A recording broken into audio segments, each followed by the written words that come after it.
Si tu es un partisan, un amoureux de l'école, je suis désolé pour toi, mais cette vidéo, elle n'est pas faite pour toi parce que je vais te dire des vérités ici qui ne vont pas être forcément confortables pour toi. La première chose que je veux que tu saches, c'est que l'école nous donne une mauvaise définition de l'échec.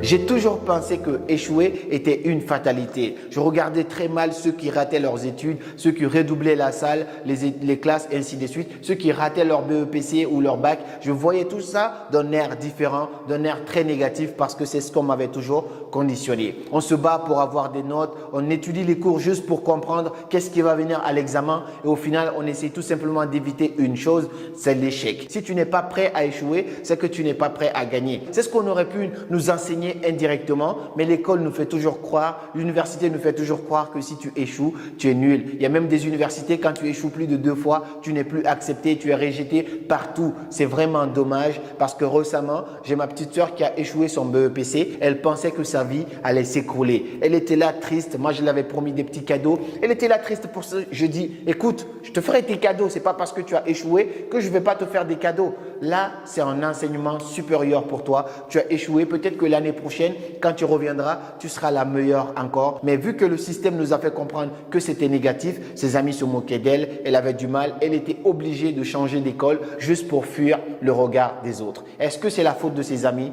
Absolument pas. C'est tout simplement le système éducatif qui nous a poussés à devenir comme ça. Donc maintenant, que tu sois encore dans les études ou pas, il faut que tu te débarrasses de cette croyance limitante. Il faut que tu sois prêt à prendre des risques. Le risque est proportionnel au gain. Si tu veux réussir, alors aussi tu es prêt à perdre. Et si tu perds, sache que c'est tout simplement un enseignement parce que comme je le dis et je le redis, l'échec n'existe pas. C'est juste une manière de retarder et de renforcer la réussite. Le deuxième plus gros problème de l'école, c'est la concurrence. En fait, l'école nous enseigne qu'on est toujours en concurrence avec les autres, avec le système de premier de la classe, deuxième de la classe, troisième de la classe. Ça a toujours été comme ça dans ma tête. Cette concurrence nous détruit au quotidien. On pense que la vie est une course de vitesse, alors que l'école et la vie n'ont absolument rien à voir. Ce n'est pas une course de vitesse. Aujourd'hui, j'ai compris tout simplement que je ne suis en concurrence qu'avec la personne que j'étais hier. Je ne me compare qu'à moi-même. Je me rappelle quand j'ai pris mon année de césure et que je me suis débarrassé de toutes ces croyances par rapport à l'échec,